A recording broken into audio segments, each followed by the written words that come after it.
Bonsoir les amis, j'espère que vous allez bien. Je suis ravie de vous retrouver ce soir, ce mercredi 2 avril déjà.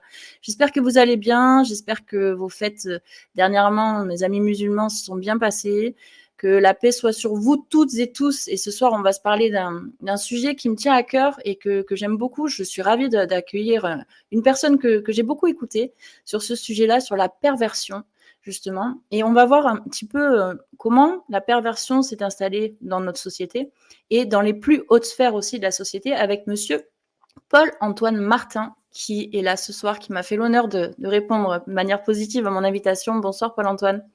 Bonsoir Lisa. J'espère que vous allez bien. Je vous remercie infiniment d'avoir accepté mon invitation encore une fois, parce que Avec plaisir, avec plaisir. je sais que c'est pas non plus facile pour vous. Vous êtes ingénieur de formation, du coup, et vous Oui. avez travaillé dans les plus hautes sphères, enfin en tout cas côtoyé les plus hautes sphères de l'État. Et du coup, vous décrivez notamment avec votre dernier livre que Eric va afficher aussi, ce monde dans lequel nous vivons, ce monde de perversion, de jeu, de manipulation, et ce dans les plus hautes sphères justement. Et on va décortiquer un petit peu tout ça ce soir. Parfait. Alors du coup, ma première question peut-être, c'est déjà, voilà, on va afficher votre livre, donc c'est Le Temps des pervers. Par rapport à votre livre, du coup, c'est pas, enfin, vous l'avez écrit suite à un burn-out, du coup, et vous décrivez aussi dans ce livre que justement, c'est écrit sous le titre aussi, que c'est l'épidémie selon vous du siècle, ce monde de perversion. Et comment vous avez réussi à mettre des mots là-dessus, en fait, sur ce que vous viviez, et comment c'est arrivé ce burn-out? Alors, déjà en préambule, ce que je pourrais dire, c'est que ce livre, Le Temps des pervers, vient compléter, est à la suite du Clan des Seigneurs, que j'ai écrit donc juste avant, et qui décrit l'état d'esprit des hauts fonctionnaires, dans dans la très haute fonction publique que j'ai pu côtoyer, sans avoir été moi-même fonctionnaire. Donc, ce que j'ai décrit dans le premier ouvrage, Le Clan des Seigneurs, c'est, comment dire, l'irresponsabilité de ces individus, l'incapacité à prendre des décisions, l'échec de leur vision stratégique, etc., qui mène le pays à la catastrophe. Et dans ce deuxième volet, Le Temps des pervers, je voulais montrer comment, en fait, il, euh, il vivait dans une impunité, même quand cette impunité était, même suite à des fautes, même à des crimes d'ordre pénaux. Et donc, ces deux ouvrages sont écrits sous la forme romancée, même si tout ce qui est à l'intérieur est vrai, hein. Et ça décrit en fait des ambiances. Ce deuxième livre est une allégorie finalement de ce que nous vivons dans notre société, qui est, et c'est ce que j'explique et c'est ce que je décris, imprégné de perversité de plus en plus. Et le monde du travail est un univers qui est aux avant-postes, on va dire, des nouvelles évolutions dans une société, en bien ou en mal.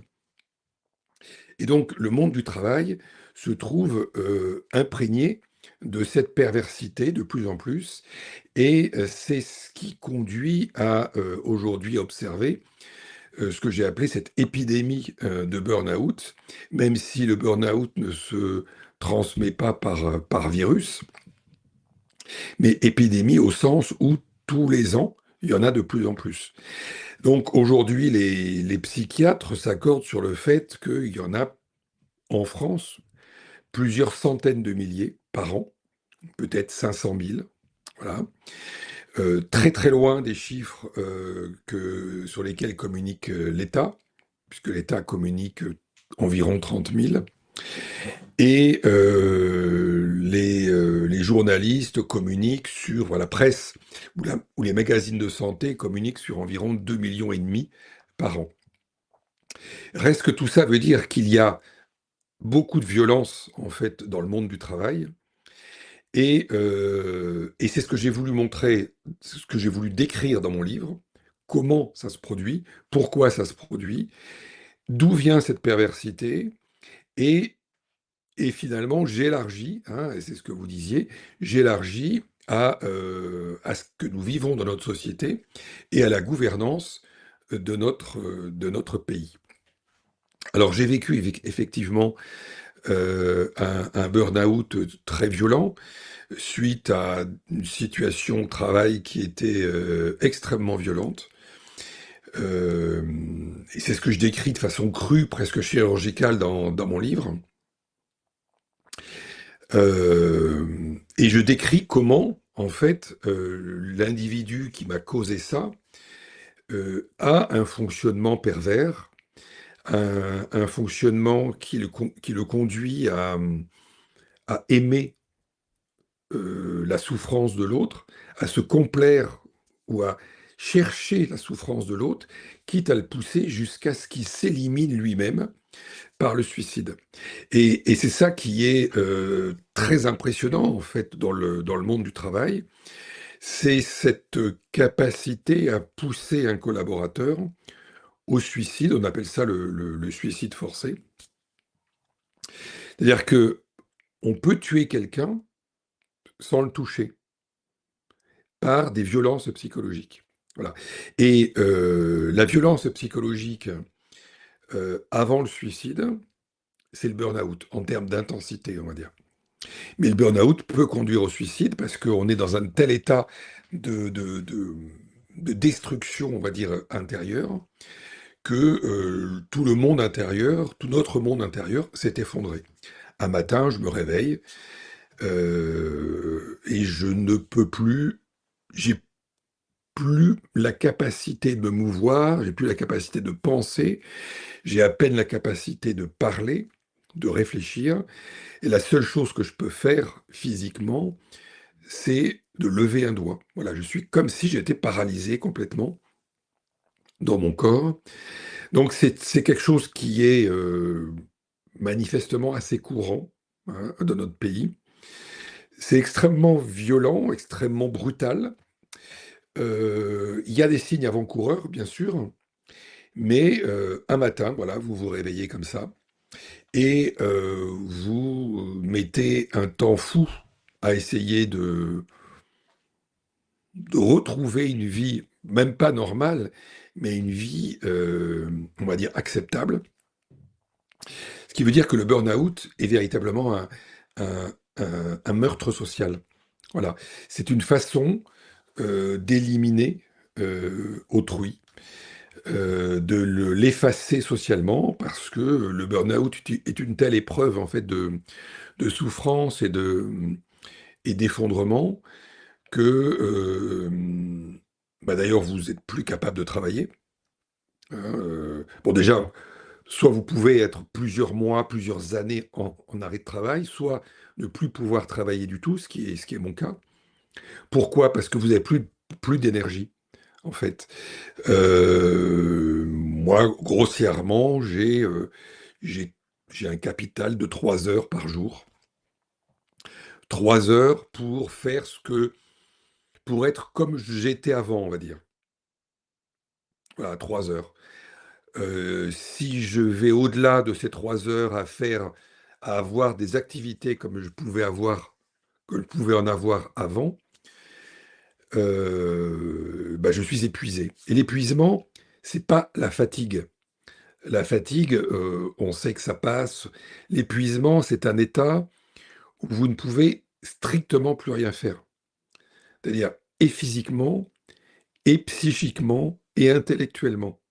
C'est-à-dire que vous avez plus l'énergie pour faire tourner votre ce qui est votre intériorité, on va dire. Donc c'est assez impressionnant, hein.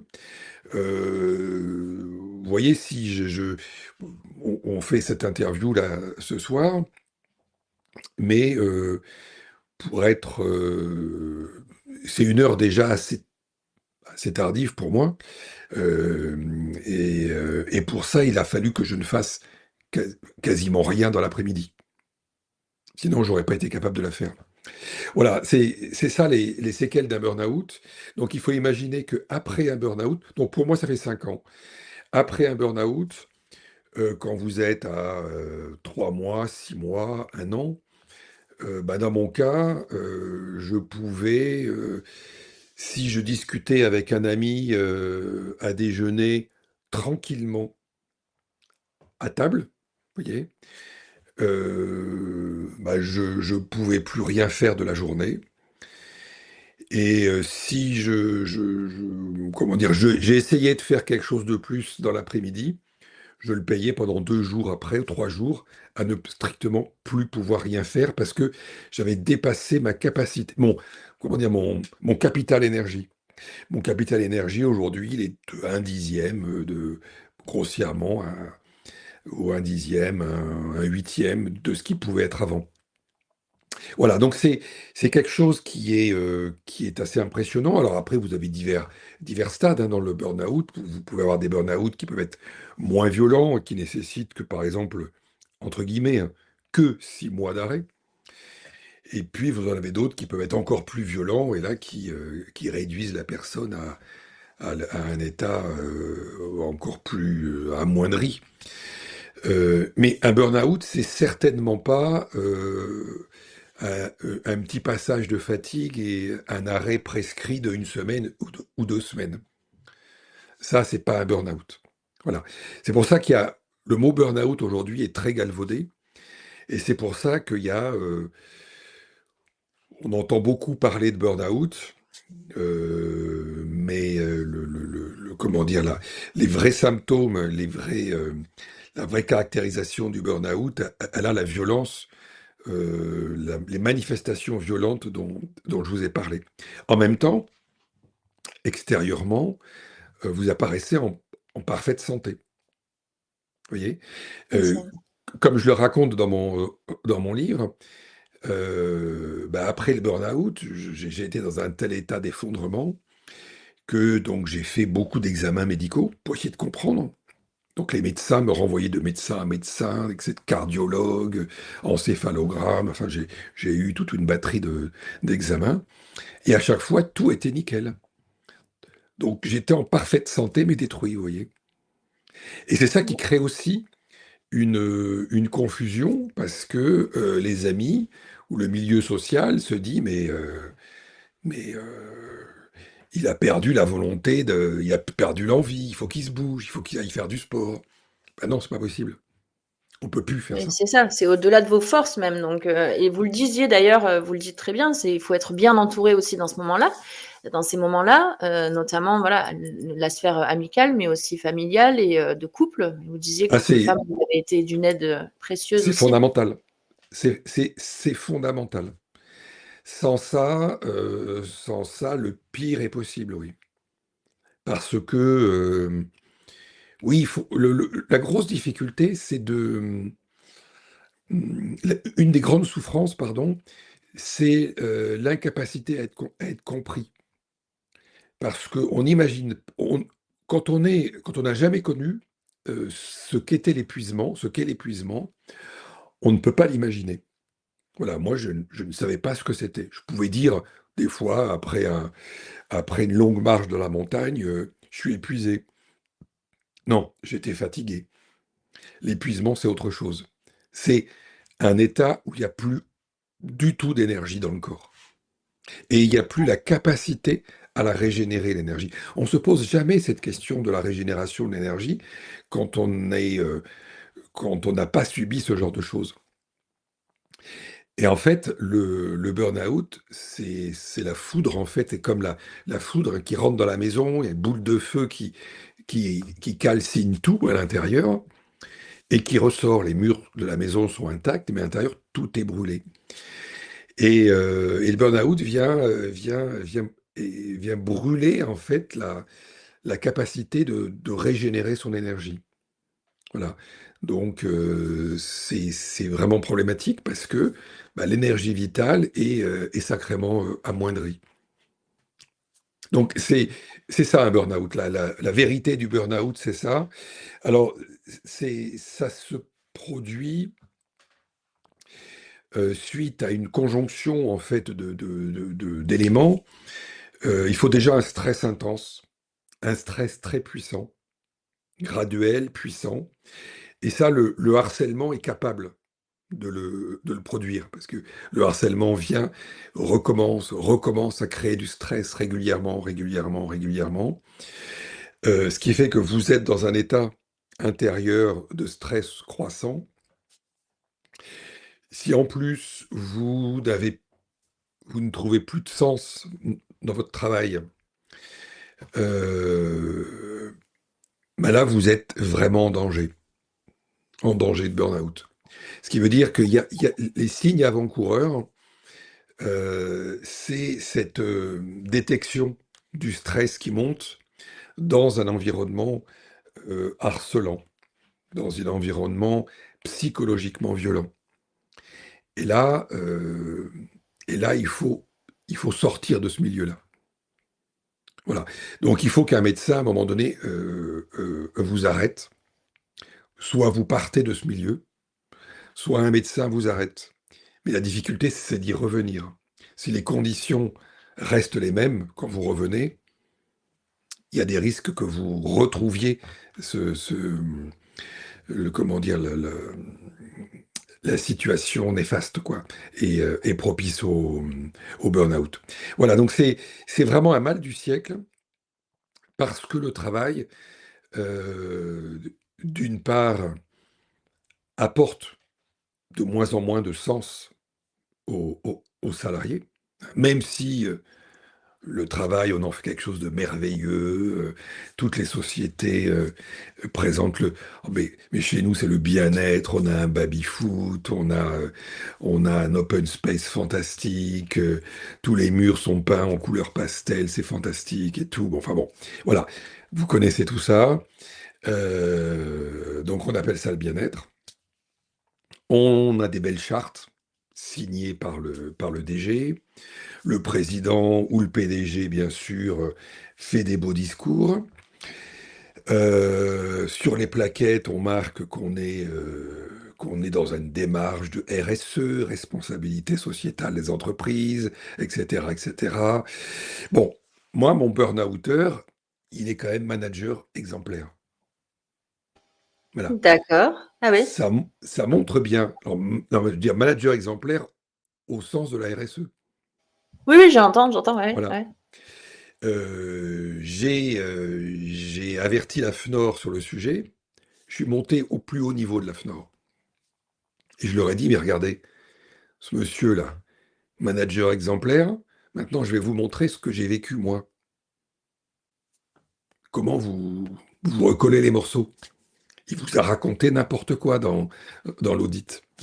Et là, gêné, on m'a répondu, oui, mais vous savez, on n'est pas un organisme de police, on croit ce qu'on nous dit.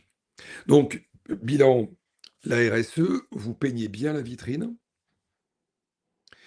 vous tartinez bien le bien-être un peu partout, euh, et ben vous devenez assez rapidement un manager exemplaire. Vous faites un peu de greenwashing, un peu de social washing, et vous devenez un manager exemplaire, ce qui vous permet ensuite de blanchir des comportements toxiques, puisque ils ne peuvent pas exister, ces comportements toxiques, puisque l'environnement est exemplaire. Vous voyez? Ouais, tout Donc à fait. c'est quand même. Et là, on commence à rentrer dans du vicieux, dans de la perversion. Euh, pour donner un exemple, ce manager exemplaire, il y avait une jeune cadre, ça c'était il y a quelques années, une jeune cadre super bonne, vraiment qui adorait son boulot, qui aimait bien le faire, etc. Et à un moment donné, elle demande quelque chose qui déplaît au DG.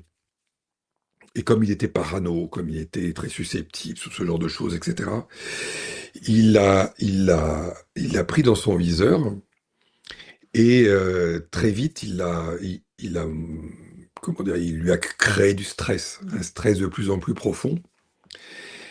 Et elle s'est effondrée. Elle s'est effondrée, elle est tombée en dépression très vite. Et il l'a obligée, en fait, ensuite à signer un accord. Et moi, l'entends me dire, si elle continue à ne pas vouloir signer, je promets qu'avec tout mon réseau, elle ne trouvera plus jamais de sa vie du travail. Voilà. Là, on a un exemple. Alors, cet individu est un des très hauts fonctionnaires français, hein. On a vraiment l'exemple type d'un type qui n'a aucun respect pour la dignité de l'autre et est prêt pour satisfaire un ego qu'il juge blessé, prêt à tuer l'autre socialement et définitivement le détruire, quoi. Voilà. Et ça, c'est quand même pas une exception de notre société. C'est pas une exception. C'est ce que j'allais vous demander justement. Est-ce que c'est par souci justement d'ego blessé? Est-ce qu'il y a aussi des personnes, alors vous allez me répondre vous votre avis, moi j'ai mon avis aussi sur la question, mais des personnes qui donc ont un ego blessé ou aussi qui aiment tout simplement faire du mal et qui prennent Oui, du alors, plaisir aussi? complètement, complètement. Il avait ce plaisir dans une position de pouvoir, effectivement, où on ne peut rien contre un type comme ça. Il avait de telles relations, on ne peut rien contre lui. Donc il jouissait effectivement de pouvoir dire à un moment donné, toi tu me déplais, toi t'es mort. Voilà, c'était et d'ailleurs il avait une maxime qui était à la guerre. Enfin, quand je dis elle l'est toujours parce il travaille toujours. Il a été promu d'ailleurs. Euh, la maxime, c'est à la guerre, pas de prisonniers. C'est-à-dire que quand il considérait qu'il est rentré en guerre avec quelqu'un, ben, pas de prisonniers, ça veut dire je le tue. Vous Ouais, voyez. Voilà. c'est C'est d'une violence inouïe en fait, hein. C'est d'une violence inouïe. Et tout ça avec un comportement qui en journée passe avec des petites blagues, le sourire, je fais semblant d'être pote avec les responsables syndicaux, etc. Enfin, il y a quelque chose, je pense, que les auditeurs reconnaîtront très largement, et c'est effectivement extrêmement courant, parce que, et c'est à ça qu'on en vient, on est dans une société où les individus froids, sans émotion, qui effectivement considèrent que le champ professionnel peut être un champ de bataille sur lequel on peut effectivement détruire socialement un tel ou un tel, bah, ce sont des individus qui ont beaucoup plus de chances d'être promus que l'individu plutôt respectueux, humain, etc. Parce que ces individus qui ont cette perversion-là ne faibliront jamais devant des objectifs inconsidérés et ne faibliront jamais devant des décisions euh, extrêmement négatives ou extrêmement lourdes à prendre socialement. Oui, c'est Donc, ça, ce parce soit qu'ils n'ont pas d'empathie finalement. Ce serait que ce soit un être humain en face d'eux ou un morceau de bois qu'on coupe, enfin, c'est la même chose, quoi, il y pour a, il y a cette zéro personne. empathie. Ouais. Moi, bah, l'individu dont je parle, il avait déjà prévu un argumentaire devant la justice au cas où je me suicidais. Tout était prévu, en fait. Vous voyez, il avait déjà intégré tout ça. Pour donner encore une autre image de la perversion, là, le pervers, ce qu'il sait très bien faire, c'est mettre l'autre dans la sidération. Et c'est comme ça, en fait, qu'il arrive à casser le psychisme de l'autre, à l'épuiser, en fait. Et c'est en créant blanc, noir, blanc, noir, blanc, noir, que le psychisme de l'autre se fracture, parce que quand vous êtes sain d'esprit et sincère, vous essayez de comprendre, et vous n'y arrivez pas. Donc vous épuisez, le psychisme s'épuise à essayer de comprendre quelque chose qui, justement, est fait pour ne pas être compris. Donc c'est là que comment dire, on se retrouve face à quelque chose de monstrueux. Donc, moi, je tombe en burn-out suite à un comportement délirant de sa part. Donc, je suis au fond du trou. Bien sûr, il se dépêche de me licencier. Et, euh, et 3 semaines après avoir reçu le courrier de licenciement, je reçois un second courrier qui me dit ben, comme tu as fait vraiment une très bonne année, je t'alloue une prime exceptionnelle de performance. Ah, mais c'est le truc de dingue, vous Ouais, voyez? non, mais oui, truc de dingue, oui, effectivement. Vous voyez, le truc de dingue. Et ça, ben, vous le multipliez des dizaines de fois sur tout un tas de situations. Vous avez un psychique qui se casse. Et c'est ça la sidération, c'est ça. Et à ce moment-là, vous êtes, vous êtes en incapacité d'agir et vous vous épuisez. Donc vous avez plus l'énergie pour réagir. Et le pervers, le pire, c'est le pervers narcissique. C'est un degré encore pire, parce que là le pervers narcissique, c'est un monstre. C'est un monstre en liberté euh, qui n'a qu'une seule idée, c'est détruire. Parce il s'est créé sur un chaos intérieur, suite à une enfance compliquée pour X ou Y raison. Et ensuite, le chaos intérieur qu'il a en lui est tellement terrible à considérer qu'il ne peut pas le considérer. Il se construit une belle image de lui, d'où le narcissisme, hein, et il va faire payer à autrui le chaos qu'il a en lui en projetant ce chaos sur les autres. D'où ce qu'on appelle l'inversion accusatoire. Et cette inversion accusatoire, c'est quelque chose de terrible. C'est, eh ben, j'ai fait, comment dire, j'ai fait un acte mauvais. Eh bien, je vais me dépêcher de dire à l'Assemblée, et puis à vous, par exemple, que c'est vous qui l'avez fait. Et comme j'aurais été le premier à le dire, j'ai la primeur, en fait, du récit. J'invente tout un truc, parce que le pervers narcissique est un immense menteur, le pervers aussi. J'invente tout un laïus, toute une histoire, et vous êtes dans la sidération, et vous êtes incapable de répondre à ça, et l'Assemblée considère que le fautif, c'est vous. Voilà. Ouais, ouais. Donc, l'inversion accusatoire est la grande arme du pervers et bien sûr du pervers narcissique. Et donc, cette histoire que je raconte dans mon livre, qui est une histoire tout à fait vécue, mais qui met en scène, parce que ce qu'on m'a dit souvent, ce qu'on me dit souvent depuis 3 semaines que le livre est paru, c'est que c'est un véritable manuel pour reconnaître comment fonctionnent ces individus et pour reconnaître ces individus. Parce que dans notre société, comme ils sont de plus en plus effectivement présents, mais aussi de plus en plus présents dans des postes de pouvoir, il faut pouvoir les reconnaître. Sinon, on passe des très mauvais moments. Ça, et puis on ne peut pas sortir du jeu, effectivement, hein, de ce jeu de manipulation et de rester dans ce statut de victime. Finalement aussi, c'est pour pouvoir s'extraire Il faut pouvoir s'en de ça. Ouais. extraire et il faut pouvoir aussi les déjouer pour ne pas rentrer dedans.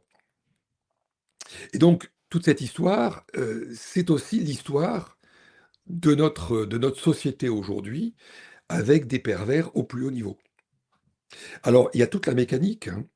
Il y a la mécanique du ou des quelques pervers qui a à la tête. Et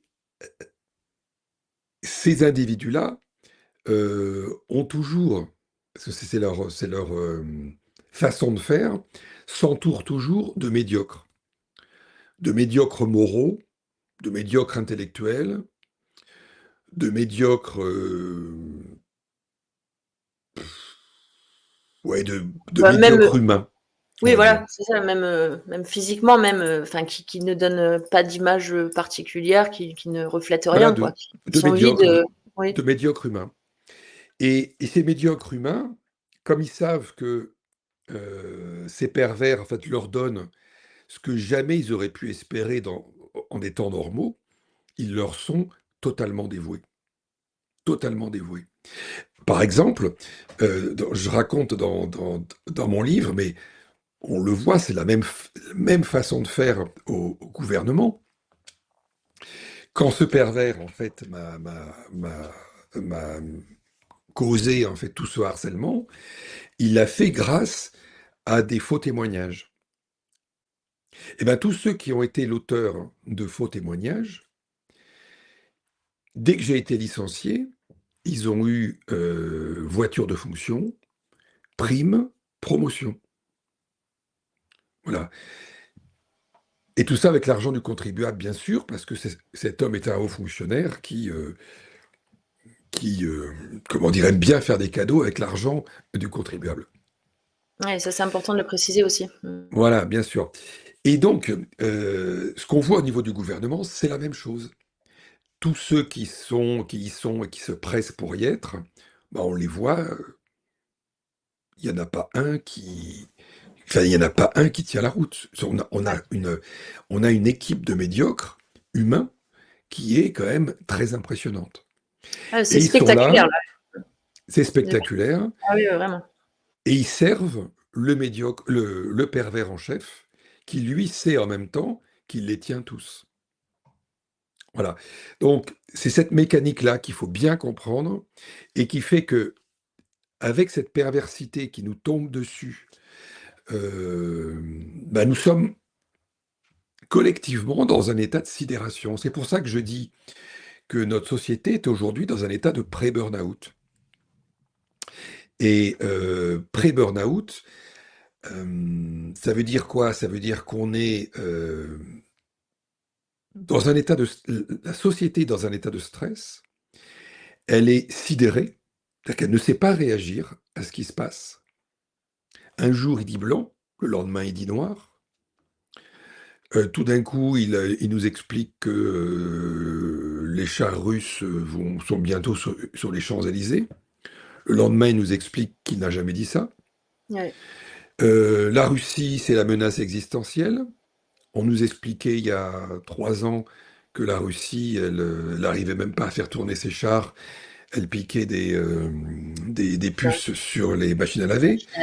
Bon, rien ne tient et on ne peut pas comprendre. C'est-à-dire que cette histoire est incompréhensible parce que de toute façon, elle ne peut pas être compréhensible, elle est irrationnelle. Et c'est comme ça qu'un pervers avance. Le pervers avance en créant de l'irrationnel sur lesquels les gens sincères et sains essaient de comprendre. Ils se perdent, ils ne peuvent pas réagir parce qu'ils ne comprennent pas ce qui se passe. Et puis, il y a toute une gamme d'individus, et on les voit, tous les experts de plateau actuellement, par exemple, tous ces ministres qui sont corrompus, tous ces parlementaires qui sont corrompus, qui finalement servent tout le narratif du pervers. Et on se retrouve piégé. On l'a vu pendant le Covid aussi, hein, c'était exactement les mêmes systèmes, les mêmes schémas. Il y a C'est aussi le quelque même chose schéma. qui me fait penser aussi, comme dans Orwell 1984, la novlangue, en fait, l'inversion des mots. Hein. Aujourd'hui, on nous dit que pour avoir la paix, il faut faire la guerre. Enfin, la paix, c'est la guerre. Alors, Vous voyez, enfin, il y a plein de choses vous avez aussi raison, qui. Lise. La- le pervers narcissique euh, tient son pouvoir par le langage. C'est comme ça qu'il sidère une population. C'est comme ça qu'il va sidérer des salariés dans une entreprise. Ou c'est comme ça qu'il va sidérer une population comme le fait Macron. C'est comme ça que ça se passe. C'est-à-dire que c'est exactement ce que vous disiez, l'Europe c'est la paix, mais on veut la guerre. Mais vous avez rien compris parce qu'en fait la guerre va nous permettre d'avoir la paix. Enfin, et qu'est-ce qu'on comprend à ça? Ben, on peut rien comprendre parce qu'il n'y a rien à comprendre. Le seul objectif, c'est de nous sidérer et de faire que, par cette sidération, il va faire avancer ses pions à lui. Et c'est comme ça et c'est comme ça qu'il fonctionne. Et on entend bien que ça y est, le modèle social est dans le viseur. Les gens sont sidérés par cette histoire de guerre, comme ils étaient sidérés par le Covid.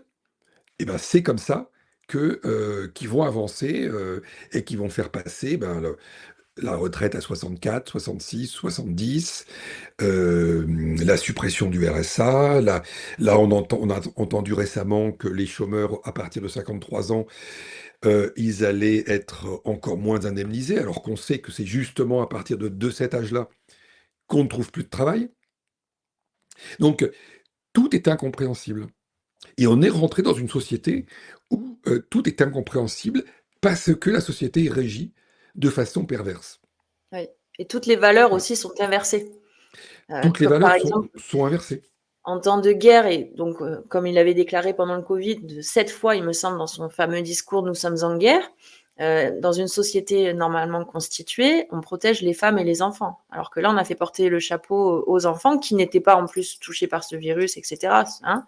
Et en fait, voilà, tout est inversé en permanence. Les mots n'ont plus du tout la même portée et le même sens. Du coup, voilà, comme vous disiez, on est dans la stupeur et l'incapacité de bouger, même de réfléchir, parce qu'on a des contre-discours en permanence. Plus, ajouter à ça le stress intense. Hmm. En fait, C'est, tout est combo parfait pour mais c'est faire. exactement ça. C'est exactement ça. Et c'est ça qu'il faut comprendre. C'est ça qu'il faut comprendre dans la situation dans laquelle nous sommes, à la fois dans le travail, mais à la fois aussi dans la société. Et, euh, et c'est par le langage que ça passe. En entreprise, par exemple, la communication, c'est plus que de la propagande. C'est que de la propagande à la Orwell, comme vous disiez. Mais de toute façon, en entreprise, on n'a pas la liberté d'expression. C'est une enclave dans la République. Donc, on ne peut pas dire, mais je suis pas d'accord. Ah, t'es pas d'accord? Ben dehors. Oui, mais il y a pas de travail. Ah, ben dehors quand même. Donc, vous êtes obligé d'accepter quelque chose qui vient percuter votre compréhension, au point qu'à un moment donné, vous vous demandez, mais c'est moi qui comprends pas? Est-ce que finalement, je serai le seul à ne rien comprendre? Et donc, ça casse aussi les liens humains. Le pervers, le, comment dire,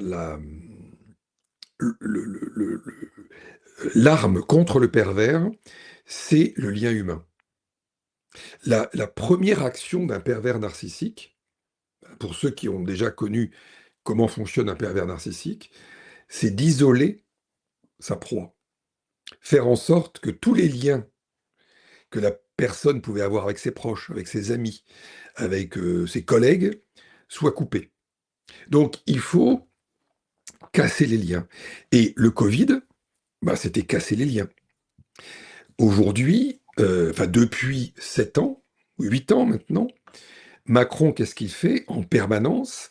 Il fracture la société en créant des sujets euh, qui lui permet de cliver la population. Donc, il va couper la société dans plein, plein, plein, plein, plein de secteurs, une infinité de secteurs, ce qui fait qu'il atomise complètement la société. Bilan, euh, tous les sujets sont tabous, on ne peut plus parler de rien. Si vous parlez de quelque chose, vous êtes complotiste, vous êtes homophobe, transphobe, anti-vax, enfin la totale. Donc, on peut encore parler des petits oiseaux, mais bientôt, peut-être que ça sera interdit aussi.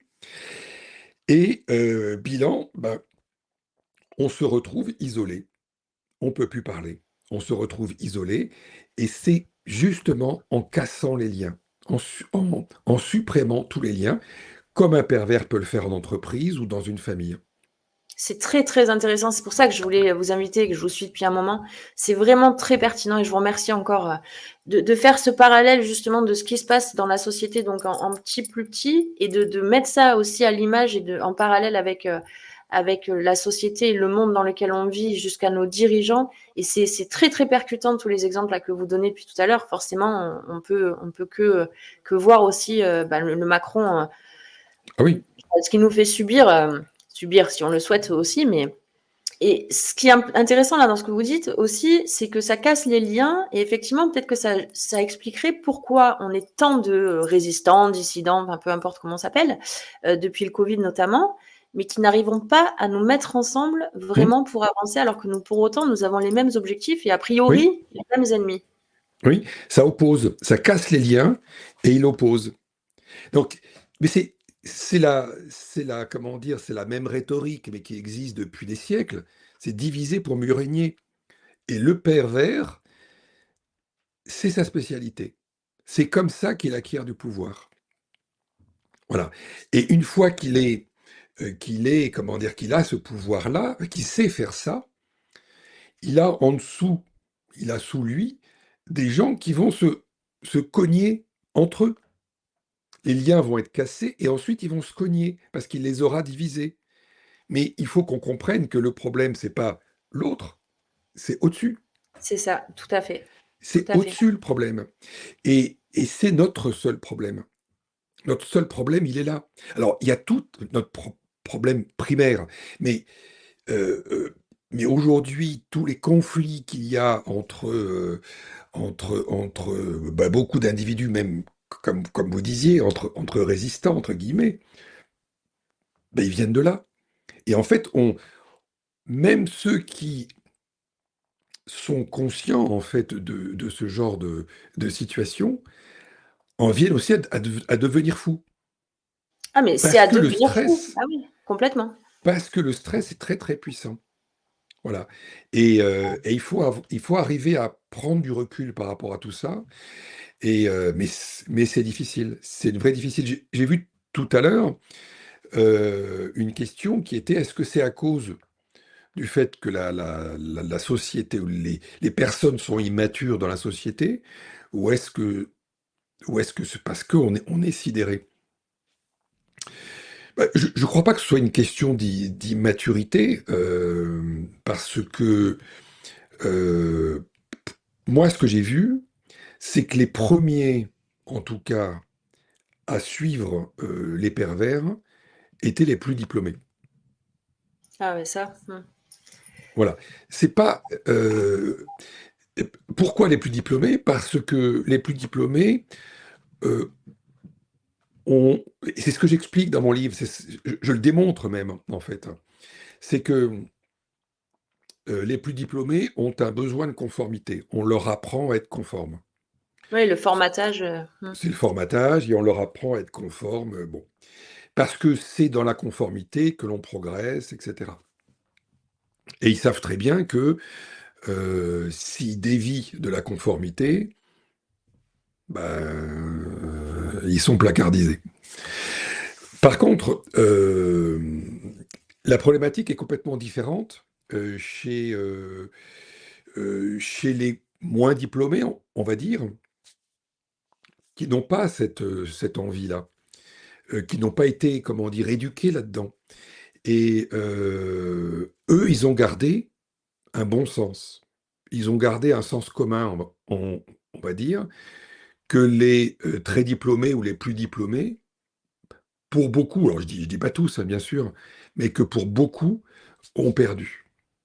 Et c'est ce qui explique, par exemple, je vais faire un autre parallèle. Dans les années 30 en Allemagne, euh, les profs d'université, eh ben, ils ont très vite suivi le parti nazi. Or, ils étaient comment dire, c'était la, la sphère la plus intellectuelle, donc a priori la plus à même à réfléchir sur ce qui se passait. Eh ben non, ils n'ont rien vu, ils se sont précipités. Donc, dans ces cas-là, il y a une question d'exemplarité qui est et qui pose un vrai problème. C'est-à-dire qu'on a une élite qui se retrouve à suivre la tendance perverse. Je ne dis pas qu'elle est perverse, mais par souci de conformité, elle va suivre les mots d'ordre. Donc, on se retrouve avec une élite qui est de fait inexemplaire pour le reste de la population. je passe hein, le sujet de la corruption, etc., etc. Mais là, on a un autre sujet d'une exemplarité. C'est Et vraiment c'est très, très intéressant ce que vous dites. Vraiment, je vous remercie beaucoup. C'est, je suis, pardon, je bois vos paroles et effectivement, c'est tellement frappant et c'est vrai, c'est ce qu'on a sous nos yeux tous les jours et pour autant, on reste dans cette. Moi, ce qui m'inquiète un petit peu dans ce que vous avez dit, dans ce que vous dites, c'est que vous estimez que justement la population, la société française est en état de pré-burnout. Donc, est-ce que ça sous-entend qu'on va finir tous dans le burn-out justement et tous lessivés et en incapacité complète de serait-ce que parler, pouvoir s'exprimer, pouvoir se rebeller, ou justement il va y avoir un sursaut et peut-être que ce sera pas forcément dans la gentillesse que ça se passera, mais c'est comment vous voyez ça du coup? ah ben ça, c'est une question qu'on me pose à chaque fois. Ah bah voilà, pardon. Alors, j'ai pas. Non, non, mais vous avez raison de la poser, mais je dis ça parce c'est une question dite très difficile. Alors, j'ai pas de boule de cristal. Moi, ce que je peux dire, ce à quoi je crois. Alors, déjà, je ne crois pas à la révolution. Je ne crois pas à la révolution. Pourquoi? Parce que la révolution n'a jamais atteint le but que le peuple mettait en elle. Puisque de Ah toute oui, c'est vrai. façon, à chaque fois, elle se fait récupérer justement par ceux qui maîtrisent la manipulation, ceux qui maîtrisent le pouvoir, etc. Donc, si on allait vers une révolution, ça veut dire que les temps qui suivront la révolution seront des temps très violents, seront des temps de totalitarisme évident. Évident. Bon. Par contre, je crois à un réveil, en fait, enfin, j'espère en un réveil des consciences qui pourrait ressembler à un soulèvement et qui ferait peur à ces individus. Parce que ces individus sont... Le pervers n'est pas un courageux. Le pervers n'est jamais un courageux. C'est un lâche. Le pervers narcissique, c'est un lâche, et le pervers au sens large, c'est un lâche. Il a son pouvoir, justement, enfin, il jouit de son pouvoir, il se complaît de voir qu'il arrive à manipuler, mais quand il est déjoué, et quand il sait que ça commence à chauffer, bah, il déquerpit. Oui, c'est ça, Donc, parce que en fait, quand il est mis à découvert, quand il est mis à nu, et quand même, l'arme la plus puissante, c'est même de se moquer ouvertement du hmm, pervers, et ça le déstabilise complètement, en fait. Et enfin, je pense qu'on a tous expérimenté ça dans notre vie au moins une fois, de ridiculiser. Et ça, c'est le pire pour un pervers, effectivement. s'il sait qu'il a perdu son pouvoir, notre président, il a autour de lui une garde rapprochée, etc. Il est tranquille. Il est même, comment dire, inatteignable pénalement. Il est irresponsable pénalement, de par la Constitution. Mais ce qu'il faut savoir, par exemple, c'est que au moment je ne sais plus quel week-end ou quel samedi de Les gilets décembre jaunes, 2018, euh, pendant les manifs des Gilets jaunes, quand ouais. ils se sont approchés de l'Élysée, il a donné l'ordre à un commandant de gendarmerie de tirer à balles réelles. Voilà. Et il avait son hélicoptère de prévu quand même et de près. Et l'hélico était dans le parc de l'Élysée. Hmm. Bon, ça veut dire que là, il y a eu grosse peur, effectivement. Mais ce à quoi il faut réfléchir, moi je crois en un soulèvement non violent. Pourquoi non violent? Parce que la violence est de leur côté et ils estiment qu'ils ont la violence légitime pour maintenir l'ordre. Donc, si le peuple commence à devenir violent, eh ben Et c'est le torrent qui se répand effectivement et qui devient extrêmement brutal. Ils se sont armés. Je ne sais pas si vous avez vu, ils ont fait des commandes de grenades de façon des commandes incroyables de grenades. Ils ont les centaures russes, mais les centaures maintenant là, Ah oui, les tanks de gendarmerie. Enfin bon, donc c'est très compliqué. Et par contre, une désorganisation du pouvoir par un soulèvement non violent, à mon avis, c'est la seule solution. C'est la seule solution. Et est-ce que vous pensez que c'est possible ça, même si on n'arrive pas à casser justement cette couche-là de protection des petits, bah voilà, il y a la police qui est avec encore les policiers, l'armée qui sont encore, qui le protègent encore aussi, tout ce gouvernement, tous ces hauts fonctionnaires, tout ce système-là, même si on n'arrive pas à infiltrer finalement et à casser, est-ce que c'est possible d'inverser quand même la tendance et Bah, s'ils sentent que le pouvoir change de côté, changement? Ouais. ça peut changer. Je, pour le moment, il y en a un qui a le pouvoir et qui l'utilise et qui sait parfaitement l'utiliser. Bon, ben voilà, donc il se range de son côté. Mais il faut bien comprendre effectivement la mécanique du pervers pour... enfin, en face de nous, on n'a pas juste un politique qui n'aurait pas les mêmes idées que nous, quoi. Ouais, C'est tout beaucoup à plus fait. compliqué que ça. C'est effectivement, c'est... Mais c'est ce que les, les Français le sentent bien, ça. Mais si j'ai écrit ce livre, c'est aussi pour donner des outils, pour réfléchir à ça, pour essayer Parce que, comme vous l'avez dit, on a tout sous les yeux. Ouais, oui, tout est On a sous les tout yeux. sous les yeux. Mm. Les mensonges, tous les jours.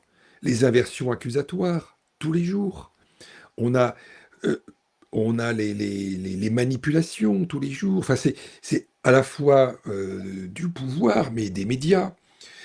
C'est en permanence.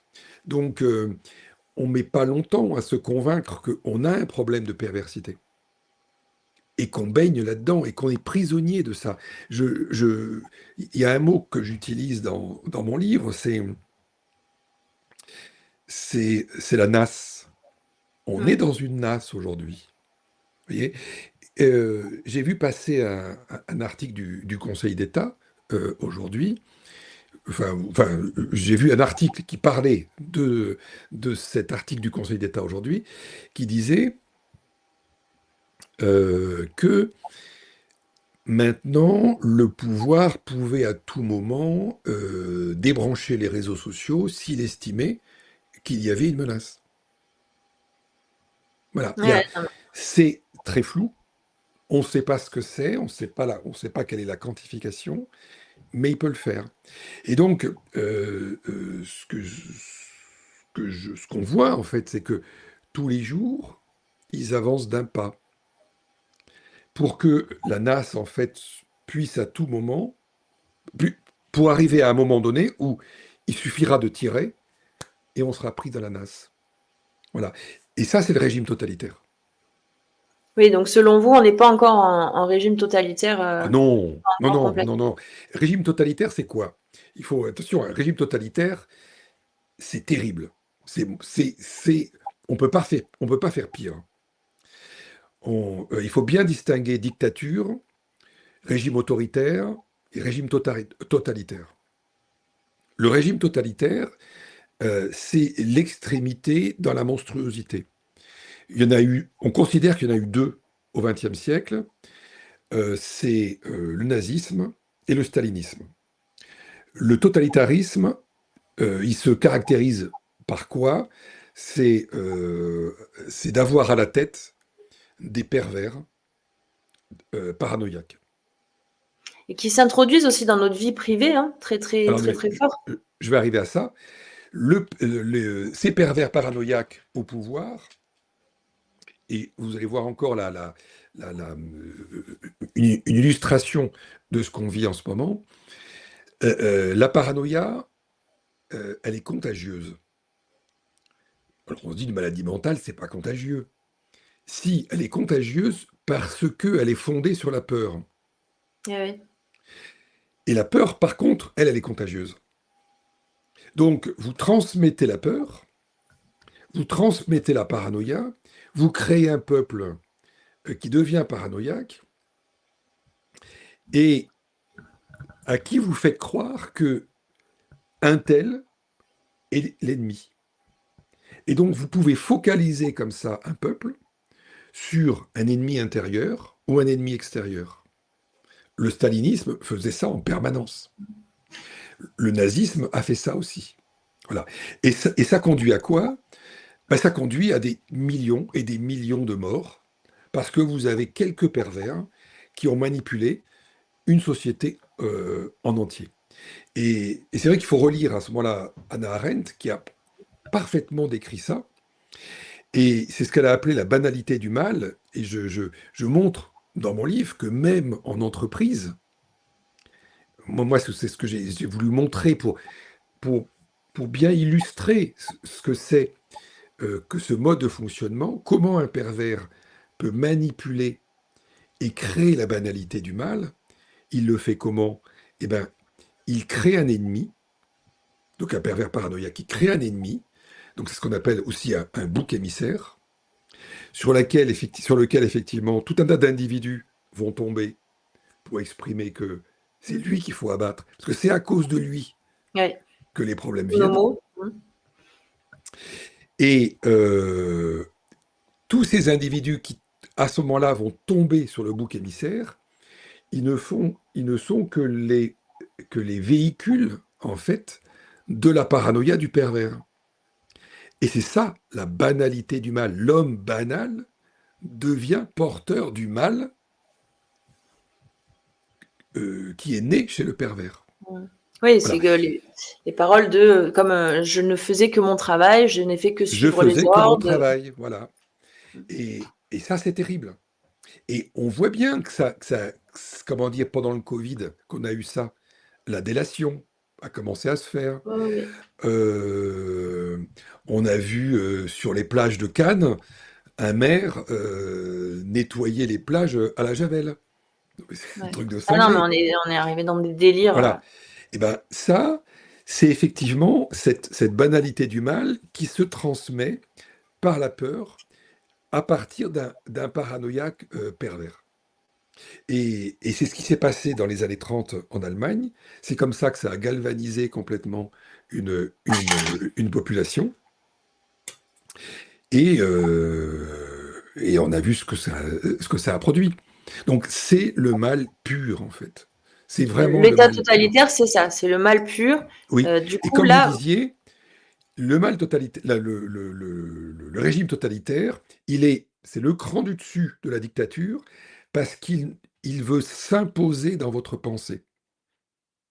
Il veut s'imposer en créant en fait ces ennemis-là. Vous oblige à vous battre contre cet ennemi-là. Si vous ne vous battez pas contre cet ennemi-là, c'est que vous êtes un traître, donc vous êtes l'ennemi, et donc il faut vous tuer. Donc la dictature ne fait pas ça. La dictature ne va pas jusque-là, mais le totalitarisme va jusque-là. Et on voit bien aujourd'hui que ce que fait Macron, c'est de cliver la société en permanence, de créer la délation, de créer, effectivement, tu es complotiste, alors ça c'est mondial, mais tu es anti-vax, tu es homophobe, tu es transphobe, tu es ceci, tu es cela, tu es poutiniste, tu es machin. antisémite. Antisémite aussi, bien sûr. Ben, voilà, il y a en fait, on va vitrifier quelqu'un avec un mot. Et le pervers, en fait, réduit le champ de pensée pour qu'il ne pense plus qu'à une seule chose, ce que lui impose en fait à la personne. Oui, le faux vaccin, c'est totalitaire, bien sûr. Mais c'est Il y a pas eu beaucoup de, un en fait, régime totalitaire. voilà, C'est c'est ça autre que vous êtes chose, un en train de régime dire, totalitaire. effectivement. Il y a eu beaucoup de décisions et de faits totalitaires. Pour autant, nous ne sommes pas encore dans un État totalitaire. Ah non, non, non, non, non, on n'y est pas. Mais c'est un risque. C'est un risque quand on a des pervers, ce niveau de perversité au pouvoir. Moi, vous savez, ce qui m'a impressionné aussi, c'est quand je parlais de justement cette arrivée massive, cette entrée dans la vie privée. Ils sont allés jusqu'à nous Hmm. demander de faire manger papy et mamie dans la cuisine pour Oui. la bûche à Noël. Les enfants devaient se comporter comme ci, comme ça. On n'était pas obligé de manger avec ses enfants. Enfin, je veux dire, c'est aller très très loin dans le totalitarisme justement. Et il y a beaucoup de signaux comme ça, de symptômes là qu'il faut vraiment prendre au sérieux. Et pour se réveiller et se mettre un Hmm. coup de pied au derrière aussi. Alors, je vois un message là où c'est marqué, qui fait référence à Milgram. Oui, Oui, c'est très intéressant, Milgram, et j'en parle dans mon livre aussi. oui, oui. Je montre comment toute la perversité que j'ai pu vivre, elle s'expliquait aussi complètement par Milgram. Et c'est ce qu'on vit aussi à l'échelle de notre société. Mhm. C'est quoi Milgram? C'est que on ne comment dire, je crois que c'est 80%, voire Oui, 90% de la population n'est pas capable de remettre en cause la parole d'un individu sur qui se fait nommer expert. oui, Voilà, c'est ça. un individu étiqueté expert, ah là je me retire, La blouse et blanche ou la cravate, ou c'est la blouse effectivement. blanche, c'est la cravate, le costard cravate. C'est pour ça que tous ces individus là, que l'on voit qui se présentent en costard cravate, on se dit non, c'est des gens bien. Ils savent ce qu'ils disent, ils sont compétents. Bah C'est vrai. non, pas plus que quand un Bruno Le Maire nous expliquait qu'il allait mettre à genoux la Russie, bah on a vu ce Ouais. que ça a donné. Mm. Et là où le système est pervers, c'est qu'à la limite, que ce type dise une chose pareille, ok, mais il n'a eu aucune sanction. Hein. L'inexemplarité est totale, l'impunité est totale. Voilà. Et c'est ça qui est terrible et qui fait que ça cogne encore plus dans tous les esprits. Ça fracture encore plus tous les esprits parce que quelqu'un de sincère, d'honnête, eh ben, il ne peut pas comprendre ça.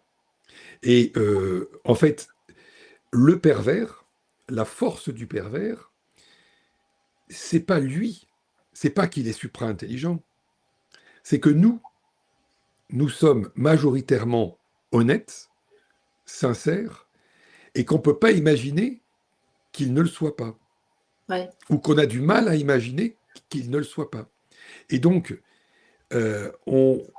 majoritairement, alors, sur la durée, on commence à s'en rendre compte, mais majoritairement, finalement, on se dit, bah, peut-être qu'il a raison. En plus, il a une cravate, il y a la Marseillaise, il y a les ors de la République, il y a tout ça derrière. On se dit, non, c'est pas possible. Bah, si, Ouais. si, si. C'est très juste et effectivement, hein, le père, enfin la nation et la mère même, hein, cette image-là que le papa et le papa nation ne peut pas me vouloir de mal, ça c'est vrai. Et puis cette question toujours, mais pourquoi il ferait ça? Pourquoi? Hmm. Voilà. Et, juste des fois, de répondre à des questions comme ça par des questions, en disant, mais pourquoi c'est jamais arrivé en fait? C'est jamais arrivé qu'un État veuille du mal et souhaite du mal à sa population. Et là, d'un coup, ah ouais, c'est vrai que dans l'histoire, c'est intéressant aussi de se pencher sur l'histoire et de connaître l'histoire. Et aujourd'hui, vous le disiez, on se le disait en off, on a des personnes qui ne trouvent plus forcément de sens, qui ne croient plus en grand-chose. Là, je parle de la société, de la population, hein, qui aussi ne connaissent pas forcément l'histoire, notre propre histoire. Du coup, on a peu d'armes finalement et peu de temps dispo, de cerveau dispo pour pouvoir réfléchir à tout ça, à tous ces mécanismes. Et c'est pour ça que votre livre est très très précieux, comme justement notice finalement pour pouvoir déjouer les pièges et comprendre les Alors, mécanismes. pour renverser un régime, il n'y a pas besoin qu'il y ait 95% de la population qui soit convaincue. 2-3% de la population, c'est suffisant. Ouais. Mais il faut arriver à cette petite cristallisation quand même.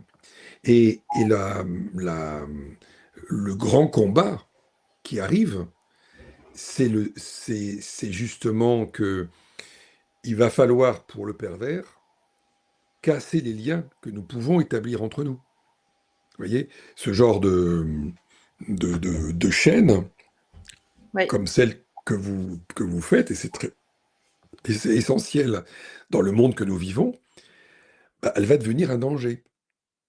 De fait, puisqu'on crée du lien, on crée de de la relation, on crée de l'explication. Et ça, le pervers voit rouge. Bon, on est C'est, déjà depuis longtemps censurés, shadowbannés, nos chaînes ont déjà été tous. Ça, on le voit que ça dérange, hein. Même si on ne fait pas des audiences extraordinaires des fois, on voit très bien qu'on touche à des sujets dont il ne faut pas parler et qui mettent en danger leur système pour eux. oui, oui, c'est de toute façon, ils aiment pas ça. Ils aiment pas ça. Il faut cliver. Il faut cliver, cliver à l'infini, en fait. Ça me rappelle un patron. En plus, moi, je suis dans le social, alors je trouve que c'est encore plus violent de se dire que dans le social, des mécanismes comme ça sont en place. Mais ça, vraiment, ça m'a rappelé beaucoup de mauvais souvenirs, malgré le fait que je sois dans l'associatif et dans le social. Ça me rappelle un directeur, justement, qui ne comprenait pas. Enfin, j'en ai eu deux même. J'ai eu une chef de service une fois et un directeur qui ne comprenait pas qu'on puisse, entre collègues, avoir des liens et se voir à l'extérieur Hmm, et qu'on connaisse nos familles, etc. bien sûr, C'était impensable pour eux. Et ça bien m'a fait sûr. tilt tout à l'heure quand vous disiez. Et effectivement, en fait, plus on crée justement des moments comme ça hors du travail, plus ça va renforcer nos liens et on va pouvoir agir ensemble. Et ça, c'est juste ce qu'ils ne souhaitent pas. Hmm, hmm, J'avais hmm. du mal à comprendre quand j'étais plus jeune, mais pourquoi en fait ça les dérange autant qu'on se voit à l'extérieur? Pourquoi c'est. Enfin voilà. Bon. Ben, les historiens, là, je vois, là, ont montré que le Ouais, nazisme, quelques historiens, oui, pas tous les historiens. Il y a des historiens, très clairement, ils considèrent que le nazisme est un totalitarisme. Après, le totalitarisme, c'est une définition. C'est pas l'important n'est pas dans la sémantique, mais de se dire, de comprendre de quoi on parle en termes de dangerosité de régime, et que c'est ce qui nous en est. Au niveau de l'Europe, on vit quelque chose aujourd'hui qui est très dangereux. Quand on ouais. voit ce qui se passe en Roumanie, la volonté de retirer le droit de vote à la Hongrie, ce que Breton a annoncé en disant nous annulerons les élections si l'AfD passe Ce que j'allais dire en Allemagne, ouais. Mm. en Allemagne. Voilà. Le fait que Ferrand est à la tête du Conseil constitutionnel, tout ça, ce sont des signes très inquiétants, très très inquiétants. Ouais, et c'est ça qui doit effectivement nous faire réagir. Et effectivement, c'est pas tant définir, on n'en est plus à la définition, on n'en est pas là. Enfin, c'est juste de constater que notre gouvernement, nos élites ne nous souhaitent pas du bien. Au contraire. Alors déjà, elle ne nous protège pas. Déjà, elle ne nous protège pas. Et en plus, elles ne nous veulent pas du bien. Alors, c'est un mélange. Hein, dans nos élites, il faut voir qu'il y a à la fois quelques pervers. Il n'y a pas besoin de beaucoup de pervers. Il y en a quelques-uns. Et puis, il y a surtout besoin de beaucoup d'individus, et c'est ce que je décris dans mon livre, qui sont, comme on dit, très souples. Mm. C'est-à-dire que ils sont capables de penser une chose un jour, le contraire le lendemain, le recontraire le jour suivant. Si c'est bon pour la carrière, tant mieux. Des gens qui n'ont pas de conviction, qui, comme on dit, n'ont pas de colonne vertébrale. Et ça, c'est la majorité. Ce sont des gens corruptibles, on va dire. Parce qu'il y a la corruption morale, puis il y a Ouais. la corruption financière avec de l'argent, etc. Bon. Mais la corruption morale, elle est à la racine, en fait. C'est elle qui va véhiculer le mal, qui va être qui va se faire la banalité du mal. Parce qu'elle va appliquer, finalement, comme vous disiez, bah, c'est mon boulot, moi, je fais. Hein. Je fais ce qu'on m'a dit de faire. Je ne suis pas la responsable, finalement. Non. Et très souvent, chez les hauts fonctionnaires, ben, il n'y a pas de responsable. Il n'y a jamais de responsable. Et ce que je démontre dans le clan des seigneurs avant, c'est qu'ils ont. En fait, ce sont des romans. Hein, il faut les lire comme des romans, mais j'ai écrit ça comme des romans pour mieux imprégner en fait le lecteur des ambiances, plutôt que d'écrire un essai. Un essai, c'est froid, etc. Là, il y a des personnages, en fait, ils discutent, enfin, et on voit des scènes qui permettent de bien comprendre, et ce sont des scènes toutes réelles, toutes. C'est ça que vraiment j'insiste. Et ce qu'il faut voir, c'est qu'ils ont construit leur irresponsabilité. C'est-à-dire, et ils ont construit leur impunité. C'est ce que je montre aussi dans Le Temps des pervers. C'est-à-dire que mon burn-outer, quand même, moi je dis qu'un créer un burn-out chez autrui, le mettre dans une telle situation, et j'ai eu plein d'échos de personnes qui m'ont écrit depuis que le livre est paru. euh, c'est un meurtre social. C'est pas juste. C'est pas juste, comment dire, une méchanceté, non. C'est un meurtre. Et il faut traiter ça comme un crime. C'est du pénal. Sauf qu'aujourd'hui, les juges et le droit n'est pas, comment dire, armé pour arriver à juger ça. Et c'est une des grandes difficultés. D'un côté, on a un monde du travail et une société qui est gangrénée par la corruption et la perversité, ce qui fait que il y a tout un tas de gens qui tombent, qui disparaissent socialement, qui peuvent tomber dans la précarité, euh, et des individus qui sont impunis et qui ne risquent rien. Et l'individu en question, il a été promu. Il a été promu, donc c'est beau. Moi, j'ai frappé à toutes les portes de la haute fonction publique jusqu'au plus haut niveau, donc jusqu'au ministre, et je n'ai reçu que du silence en retour. C'est-à-dire qu'ils sont couverts, on va dire. Il y a une impunité, Ouais. il y a une corruption et il y a une impunité. Voilà. Et là, quand on cumule les deux, ça commence à devenir dangereux. Merci beaucoup en tout cas. On a dépassé l'heure. J'espère que j'ai Ça pas va, abusé ça va. de votre temps et que vous allez bien. Oui, non, mais je vais pas m'effondrer. Mais non, je fatigue très très vite, effectivement. Mais Ouais. on va s'arrêter là. Je suis d'accord. Comment on peut faire, Paul-Antoine, juste pour se procurer vos livres pour Eh les ben, personnes et qui sur ne sauraient toutes les pas? plateformes, il a été Alors, en c'est là, tête des ventes. Ça fait 3 semaines qu'il est en tête des ventes sur Amazon. donc Le Temps des pervers. Il est postfacé par le docteur Patrick Légeron, qui est un des plus grands spécialistes du burn-out en Europe. Voilà, il m'a fait le très grand honneur de mettre son nom à côté du mien pour effectivement, euh, comment dire, ajouter une touche médicale hein, à la description que je faisais, en fait. Voilà. Et voilà, donc c'est un tout qui permet en fait d'avoir une idée sur ce dont on a parlé ce soir, quoi. Merci Et encore, qui est, merci beaucoup.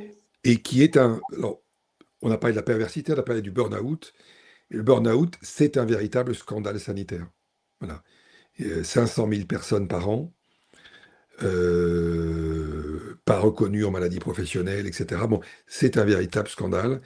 Les Et antidépresseurs, les anti-machin, ah oui, oui, mais effectivement, il y a c'est un toutes les business aussi. violences psychologiques qui sont pas du burn-out, mais qui sont Ouais, autour de ça, et qui font que combien, combien y a-t-il de Français qui ne prennent pas finalement d'antidépresseurs? On peut ouais, renverser ouais. la question. Oui, oui, c'est vrai. C'est juste. Merci beaucoup, Lise. Merci, c'est moi qui vous remercie. Et vous êtes le bienvenu. J'espère qu'on pourra refaire une prochaine émission encore parce que c'est Ouais, vraiment un sujet passionnant quand- et je vois qu'il y a beaucoup de commentaires. Je vous souhaite en tout cas un prompt rétablissement. Prenez bien soin de vous. Et puis je Merci vous à dis à vous bientôt, et Paul-Antoine. Merci bonne beaucoup. suite, bonne continuité. Merci à vous. Merci Au revoir. beaucoup. Au revoir. Merci à tous et tous d'avoir été là. Merci pour vos commentaires, pour vos likes, pour vos partages. Vous savez, c'est important, justement. Puis procurez-vous ces livres qui vont vous donner des billes, des pistes aussi pour déjouer ces pièges dans lesquels nous sommes tous entraînés. Je vous souhaite une belle soirée. Je vous dis à bientôt. Prenez bien soin de vous et de vos proches et à très vite. Ciao, ciao.